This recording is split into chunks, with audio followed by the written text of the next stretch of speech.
बोरिवली पश्चिम येथील मंगलकुंज सोसायटीत कथित भ्रष्टाचार आणि फसवणुकीच्या आरोपांवरून वाद अधिकच तीव्र झालाय. या पार्श्वभूमीवर सोसायटीचे सेक्रेटरी देवेंद्र सयानी यांनी समोर येत सर्व आरोप फेटाळून लावत काही सदस्यांवरच गंभीर आरोप केलेत. देवेंद्र सयानी यांनी स्पष्ट केले की कमिटीवर लावण्यात आलेले भ्रष्टाचाराचे सर्व आरोप पूर्णपणे निराधार आहेत. कमिटीकडून कोणताही गैरप्रकार झालेला नसून काही सदस्य एकत्र येऊन सोसायटीमध्ये चुकीच्या कारवाया करत असल्याचा त्यांनी आरोप केला. बीएमसी कर घोटाळ्याबाबतही त्यांनी भाष्य करत यामध्ये कोणतीही तथ्य नसल्याचे सांगितले. सोसायटी C1 कॅटेगरीमध्ये आल्यानंतर विकास कामे पुढे नेणे हा कमिटीचा मुख्य उद्देश असल्याचे त्यांनी स्पष्ट केले. मात्र काही लोक जाणीवपूर्वक रहिवाशांमध्ये संभ्रम निर्माण करून स्वतःचे हित साधत असल्याचा आरोप त्यांनी केला. विकास प्रकल्पाबाबतही त्यांनी महत्त्वाचा खुलासा करत सांगितले की कमिटीने निवडलेला डेव्हलपर सोसायटीच्या हितासाठी अधिक चांगला प्रस्ताव देत होता,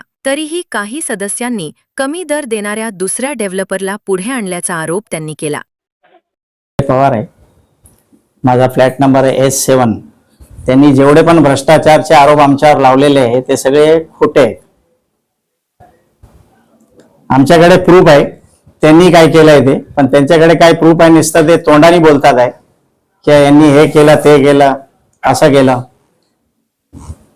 काय त्यांचं नेमकं म्हणणं होतं आणि त्याच्यावरती आपण काय स्पष्टीकरण देतात? तर त्यांचं नेमकं हेच म्हणणं होतं की यांनी पैशाचा घपला केला, या लोकांनी असे पैसे खाले, असं केलं तसं केलं असं होतं. त्याच्यावर त्यांच्याकडे काही प्रूफ नाहीये. त्यांनी जो भ्रष्टाचार केला, 2 बिल्डर जेव्हा निवडून आले, एकाने दिले होता 55,500 आणि एकाने भाव दिला होता 61,000.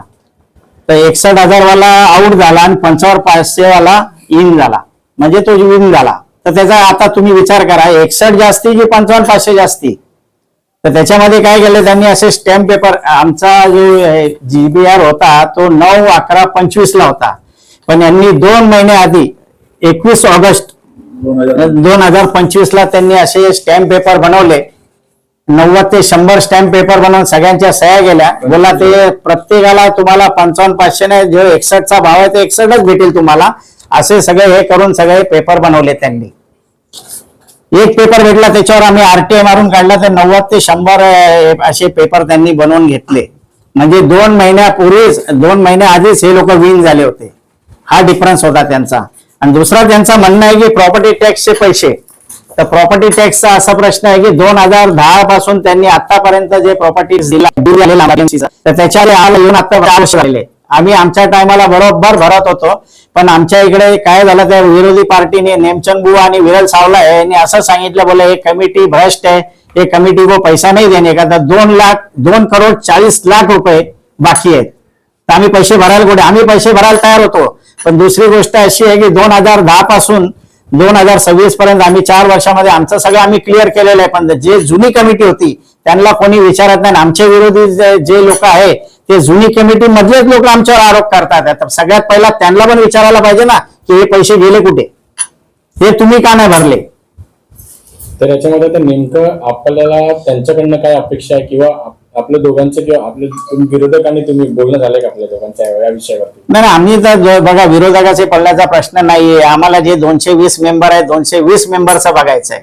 विरोधक हे 5-25 आहे, पण त्यांनी बाकीचे असे कार्यक्रम करून त्यांनी 140 जमा केले, असे खोटे पेपर बनवून. आम्हाला एक पेपर भेटला, मी RTI वरनं सगळे पेपर काढलेले आहेत. हे आता कळलंय आम्हाला, पहिला आम्हाला माहिती नव्हतं.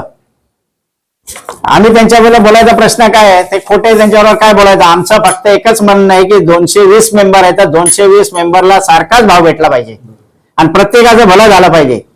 आणि आमच्याकडे मेन प्रॉब्लेम असा होता की जिकडे समजा आपल्याला आउटराईटवर कुठेच कुठच्या रिडेव्हलपमेंट आउटराईटचा भाव भेटत नसतो, इकडे असं आहे, आता वडिलांची जागा आहे तर त्याला 2 मुलं आणि 1 मुलगी आहे, 500 तर त्याला 1000 फूट जरी भेटलं तर ते 3 जण त्याच्यामध्ये राहू शकतात का. लग्न जाऊन गेलेलं आहे, बापाच्या ह्याच्यामध्ये मुलीचा हक आहे की नाही.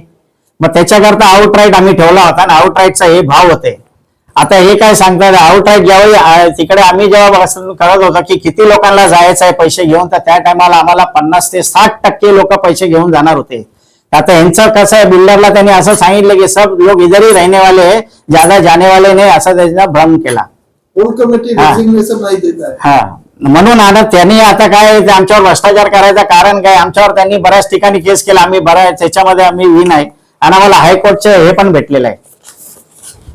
4 केस टाकल्या होत्या त्यांनी आमच्या मोठ्या मोठ्या 146 लोकांनी सह्या दिल्या होत्या, तरी हायकोर्टाने त्यांना रिफ्यूज केलेलं आहे की ही कमिटी आहे ती बरोबर आहे आणि ही कमिटी काय वाईट काम करत नाहीये. और एक भी प्रूफ तो है ही नहीं. आणि एक पण प्रूफ त्यांनी पुढे दाखवलेला नाहीये. पण त्याच्याकडे काही कलाकार लोक आहेत जे बोलणारे आहेत. हा, ते बोलणार फक्त तोंडाने आणि त्यांच्याकडे कोण मागत नाही. जेव्हा पण त्यांची मीटिंग होते की रिडेव्हलपमेंट का बात करणे का, रिडेव्हलपमेंटचा बातचा काहीच प्रश्न होत नाही. कमिटी हटाव, मंगलकुंज बचाव. अरे पण कमिटीने केलं काय ते तर दाखवा. हा, कमिटीने कुठे पैसे घाले त्याचा प्रूफ पाहिजे ना. हे हायकोर्टाचे आमच्याकडे आहे. हायकोर्टाने त्यांनी 136 सह्या दिलेल्या आहे, तरी हायकोर्टाने रिफ्यूज केलेला आहे. आता याच्यावरनं विचार करा.